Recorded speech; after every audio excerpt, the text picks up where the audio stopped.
Hi bag makers, Lisa here from Andrie Designs. Struggling with bulky seams that make top stitching a nightmare? In this video I'm going to show you several ways to reduce bulk in your seams for both straight and curved seams, and whether you're using fusible or sew in fleece or foam.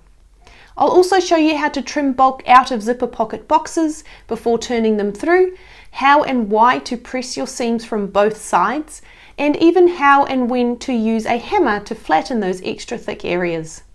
It's all about getting that smooth professional finish and making your final top stitching that little bit easier.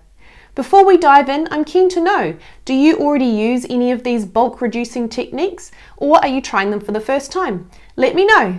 Let's get started.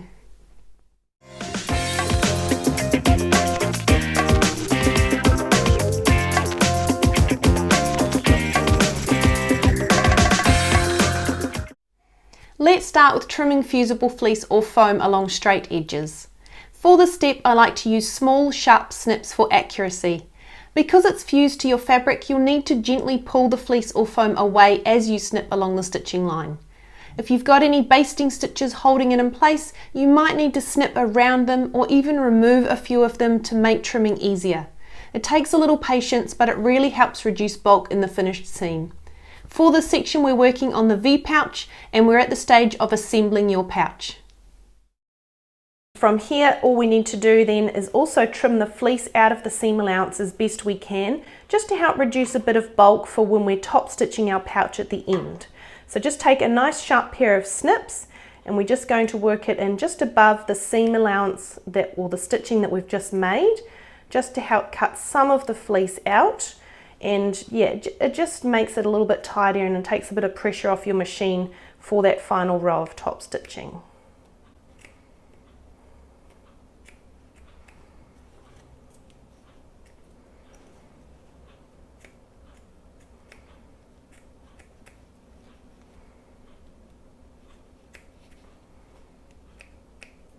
So once you've trimmed all the fleece out of that top seam allowance, it's time to turn our pouch right side out. Now let's look at trimming curved seams. The idea is the same as before. Use small snips and carefully pull the fleece or foam away from the fabric as you work. Just take extra care around the curves so you don't accidentally clip your stitching. Curved areas can be a bit fiddly, but this careful trimming helps those seams sit beautifully smooth once turned. For this section we're working on the Layla Essentials purse, and we're at the stage of creating your flap. So from here, once we've trimmed that seam down to 1/4 inch and clipped the curve, we are going to trim the fleece out of that seam allowance as well, just to help reduce bulk, and it gives for a flatter finish once the flap has been turned right side out, pressed and top stitched. So you can go ahead and do that now.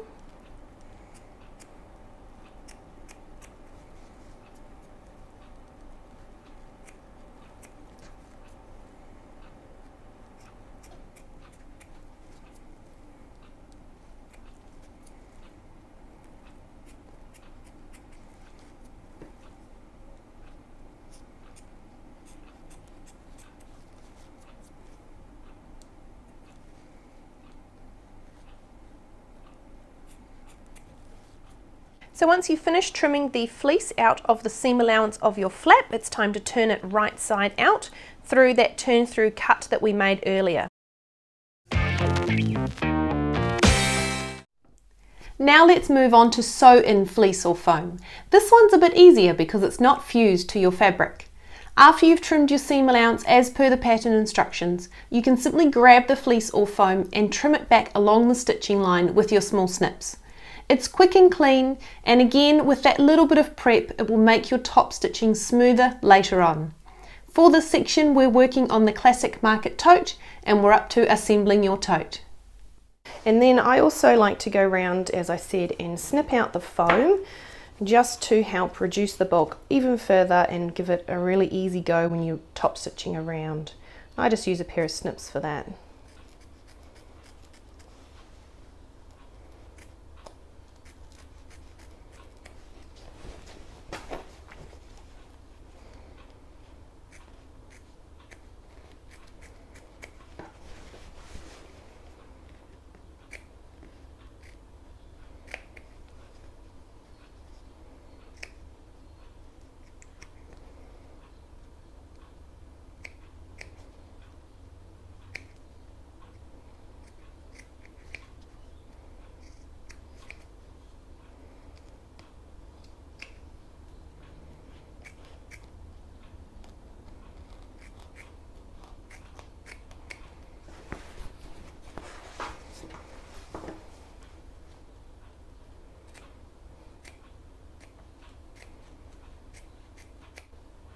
So once you've trimmed the top seam and trimmed the fleece or foam out of that to reduce bulk, it's time to turn your bag right side out.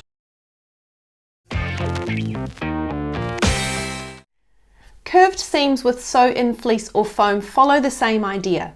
Trim carefully along the stitching line, taking care not to snip into your stitches as you work around the corners. Even though it's not fused, I still recommend taking your time here. The neater you trim, the easier your seams will press out and the more professional your final bag will look.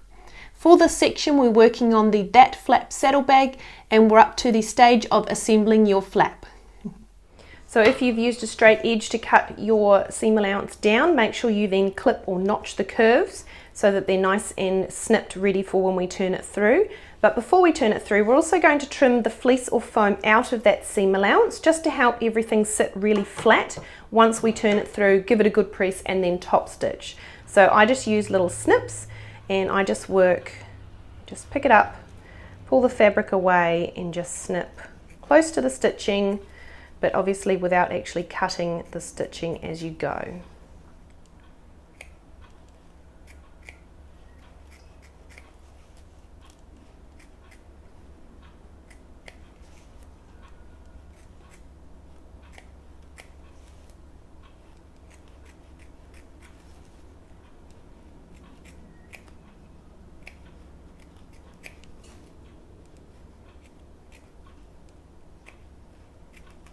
So now that our fleece or foam is trimmed out of our seam allowance, it's time to turn our flap right side out and have a look at what we've created so far.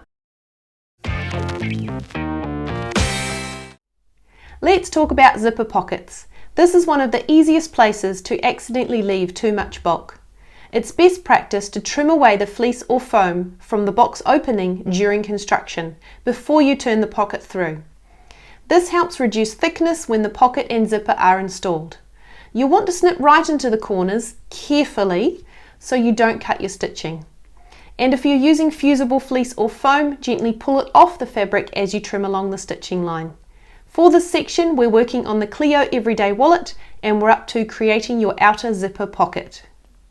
So once you've cut your box open, one thing I like to do on zipper pockets that have fleece or foam at the back of them is actually remove that fleece or foam out of the box to help reduce bulk and make it easier to install the zipper and finish off the pocket.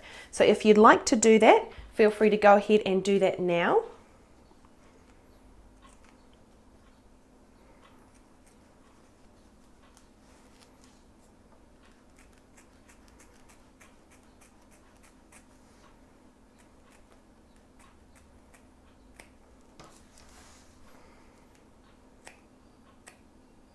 So once you've cut the fleece or foam out of your box, pause the video, head over to your pressing table. You're going to give your pocket piece a really good press to roll it through to the other side of the panel.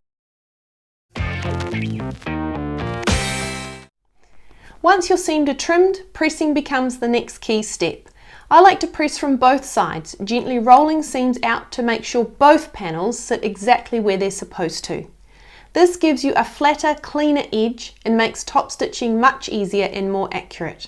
A little bit of care with your pressing really sets the tone for that polished professional finish. In this section we're working on the classic clutch and we're up to putting it all together. So next what we're going to do is we're going to roll out this top seam and give it a really good press prior to top stitching. So just working around the seam on pressing from both sides. So I'm actually going to start with the lining, push the seam away from the zipper and just give it a bit of a press to help set that fold. Be careful obviously not to mount the teeth of your zipper if you have a nylon zipper like I do. So just work your way all around the top edge from both sides, giving it a good press, ready for top stitching.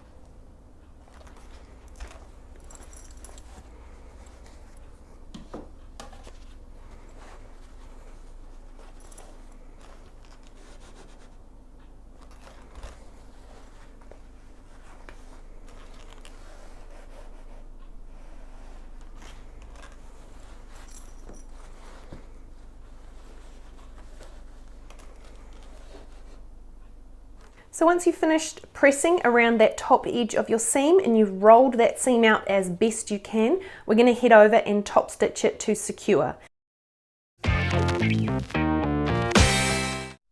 Finally, for those thicker areas, like corners or where strap connectors are attached, I like to give them an extra press and then gently hammer them flat.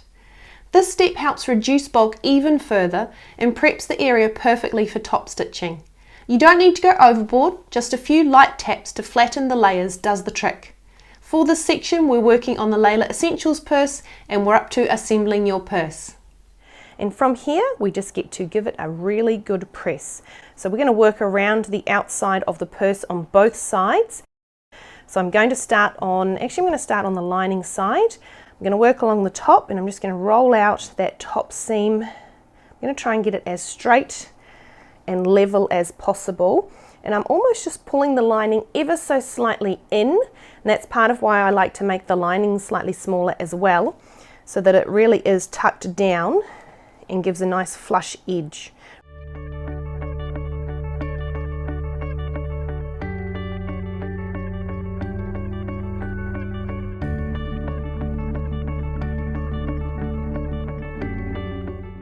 Then I'm going to turn over and do that same seam on the other side while there's still a bit of heat in that fabric.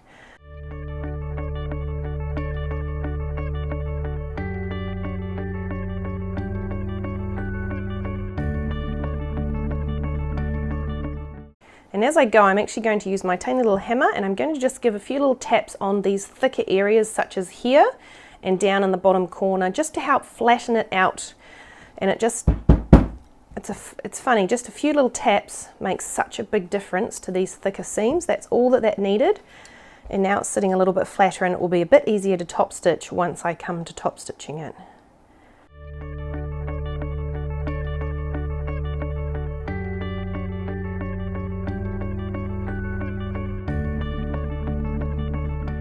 So now I'm going to go across the bottom, so I'm going to do this first half. Again, I'm going to roll out that seam as best I can. I'm going to give it a little tap with the hammer all the way along here, just because there's several layers, and that's all there is. It's no damage to the fabric or anything. It's really just helping flatten out the layers, just like what your iron does, but with a little bit more force, I suppose.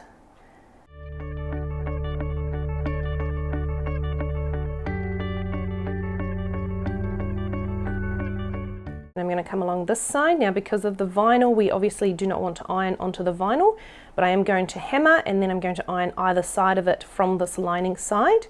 So once you're happy with how you've rolled out that bottom seam, you can give it a little tap. And then I'm going to apply heat into the center here. Let's move that out of the way. And on the side, and then turn it over and apply heat all the way along from this side. So the heat will transfer through to the vinyl, but it won't hurt it because we have the fabric and things to provide that gap or that layer.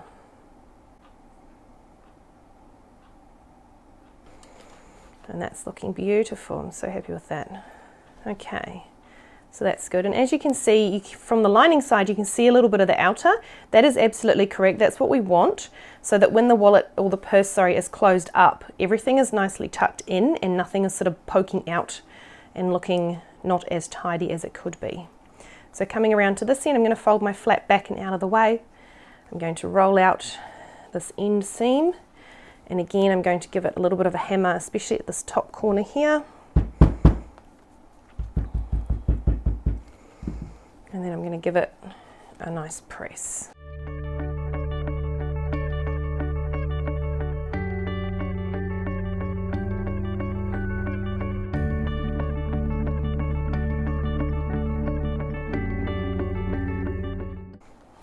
And that looks really good. That is beautifully pressed. Those seams are as flat as they're going to get for an iron. So from here we need to top stitch to finish off our purse. And that's how I reduce bulk in my seams for a cleaner, more polished finish. A few simple steps like trimming, pressing, and even a little hammering can make a huge difference to the overall look of your bag and your sewing experience too. If you found this video helpful, please give it a thumbs up and subscribe for more bag making tips and tutorials. And don't forget to comment below, which of these bulk reducing tricks do you use most often? Or is there one you can't wait to try in your next bag? Until next time, happy sewing!